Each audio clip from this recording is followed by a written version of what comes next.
E se fosse possível escapar daquela rotina das 9 às 5, não, sei lá, daqui a 30 anos na aposentadoria, mas agora mesmo, hoje, a gente vai mergulhar nas ideias, olha, revolucionárias do livro Trabalhe 4 horas por semana, do Timothy Ferriss. E um aviso, o livro não é sobre trabalhar menos, não, é sobre viver mais. Vamos entender juntos como dá para redesenhar a vida, para ter mais liberdade e, claro, mais propósito. O Ferriss já começa com essa ideia bem provocadora do Oscar Wilde. É um convite para a gente questionar aquele caminho padrão que todo mundo parece seguir. Estuda, arruma um emprego, trabalha por 40 anos e só então começa a viver. A premissa do livro é ousada. E se esse caminho que todo mundo pega for, na verdade, o caminho errado? E é aqui que mora o conflito central. Pensa só, de um lado a gente tem os adiadores, sabe? Aquela galera presa na esteira da vida, sempre sacrificando o hoje por um quem sabe amanhã. Mas do outro lado surgem os novos ricos, e eles jogam um jogo totalmente diferente. A moeda de troca deles não é só o dinheiro, é tempo e mobilidade. Para eles, a riqueza de verdade é outra coisa, é poder viver a vida nos seus próprios termos. E o mais importante, agora. Ok, para guiar a gente nessa transformação, o Ferriss propõe um mapa com 4 passos bem diretos. O método DEAL é um acrônimo que significa definição, eliminação, automação e liberação. Vamos passar por cada uma dessas etapas para entender como sair dessa corrida dos ratos. O primeiro passo, o D de definição, é talvez o mais importante de todos. É sobre reprogramar a nossa mente, sabe? Significa questionar tudo aquilo que nos ensinaram sobre sucesso. Que precisa ter um cargo chique, um salário gigante e trabalhar até não aguentar mais.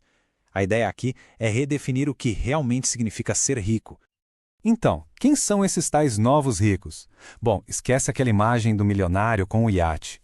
Pensa mais em alguém que consegue passar um mês aprendendo a surfar em Bali ou a cozinhar na Itália, enquanto a renda continua caindo na conta. A moeda deles, entende? Não é o dinheiro em si, mas a liberdade de escolher o que fazer, quando fazer e de onde fazer.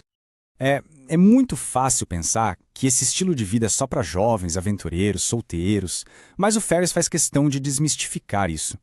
Ele mostra que pessoas com família, com empregos estáveis, de todas as idades, aplicaram esses princípios. A questão não é viajar o tempo todo, mas sim ter o controle para decidir o próprio caminho.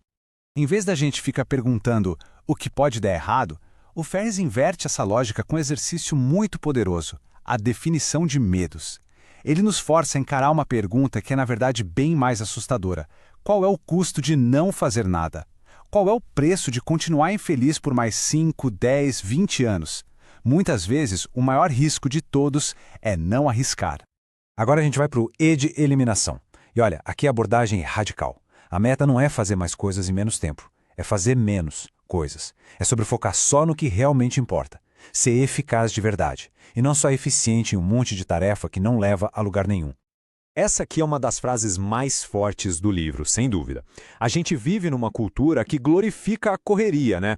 Mas o Ferriss diz que isso é preguiça. Estar sempre ocupado, pulando de uma tarefa inútil para outra, é um jeito de evitar o trabalho difícil, aquele trabalho focado que realmente gera resultado. O foco tem que ser em resultados, não em esforço. Certo, mas como a gente identifica o que realmente importa? O Ferriss nos dá 2 ferramentas mentais super poderosas para cortar o que não serve. E a primeira está resumida nesse número aí. O famoso princípio 80 e 20, também conhecido como lei de Pareto. A lógica é bem simples, mas é poderosa. A maior parte do que a gente consegue, tipo 80% dos resultados, vem de uma fatia bem pequena dos nossos esforços. Só 20%. Vamos levar isso para o trabalho, por exemplo. Quais são aquelas poucas tarefas, os 20%, que geram 80% do valor de verdade? Ou quais são os 20% de fontes de estresse que causam 80% da nossa ansiedade? A grande sacada é essa, identificar e focar nesses 20% vitais e, olha, eliminar o resto sem dó. A segunda ferramenta é a lei de Parkinson. Já reparou que aquela tarefa que deveria levar 1 hora acaba ocupando a tarde inteira? Pois é. Isso acontece porque o trabalho se expande para preencher o tempo que a gente dá para ele. A solução? Impor prazos super curtos, agressivos mesmo. Se você se der 2 horas para fazer algo em vez de um dia inteiro, a sua mente vai focar no que é essencial e encontrar o caminho mais rápido. Muito bem! Depois de eliminar o que é desnecessário e liberar nosso tempo, a gente chega na automação. O objetivo aqui é bem claro: construir uma máquina que trabalhe para nós, que gere renda, mesmo quando a gente não estiver por perto. E isso nos leva àquela pergunta fundamental. A resposta do Ferris para essa pergunta não é a tradicional, invista na bolsa. É sobre criar um negócio que funcione como um sistema, uma musa, como ele chama, que gere renda de forma automática, desvinculando de vez o nosso tempo do nosso dinheiro. Ele batizou esse conceito de musa. Esquece aquela ideia de criar uma startup que exige 80 horas por semana e que quer dominar o mundo. A musa é um negócio de nicho, pequeno, inteligente e que é projetado desde o comecinho para ser automatizado e para financiar o seu estilo de vida, não para consumir a sua vida. O Ferris escreve 3 caminhos principais para se criar uma musa. Dá para revender produtos que já existem, licenciar uma ideia própria ou o método que ele mais gosta, criar um produto de informação. Pensa num e-book, num curso online, num guia especializado. Esses são ideais porque, uma vez que estão prontos, a entrega pode ser 100% automatizada. E aí, finalmente, a gente chega no L de liberação, o grande prêmio. Com a mentalidade já redefinida, com o tempo recuperado e com a renda automatizada, a verdadeira liberdade de ir e vir, de ter tempo, se torna algo real, palpável. Mas liberação não tem a ver com tirar férias, não.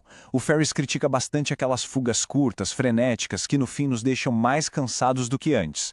Em vez disso, ele propõe o que chama de mini-aposentadorias. Já imaginou tirar não 2 semanas, mas 2 meses para morar em outro país, aprender uma língua nova ou se dedicar de cabeça a um projeto pessoal?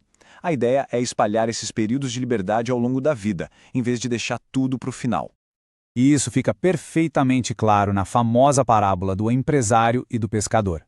O empresário aconselha o pescador a trabalhar mais, comprar mais barcos, construir um império, para que um dia, rico, ele pudesse se aposentar e relaxar pescando. E a resposta do pescador é genial de tão simples. Mas não é exatamente isso que eu já estou fazendo? A lição é que, muitas vezes, a felicidade que a gente tanto busca já está ao nosso alcance. No final das contas, a gente percebe que este livro é muito mais do que um guia de produtividade. É um manifesto. Um convite para a gente redefinir completamente o que significa ser rico e bem-sucedido. E aqui está o ponto central, a riqueza absoluta, sabe? O número na conta bancária muitas vezes não quer dizer nada. O que importa de verdade é a riqueza relativa, ter controle sobre o próprio tempo, sobre a própria vida.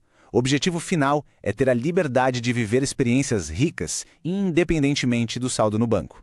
E assim, a gente termina com a mesma pergunta desafiadora que o Ferris deixa no ar. Se o medo de falhar fosse completamente tirado da equação, o que uma pessoa faria de diferente? A resposta para essa pergunta, segundo ele, é o verdadeiro norte na bússola para a vida que se quer viver.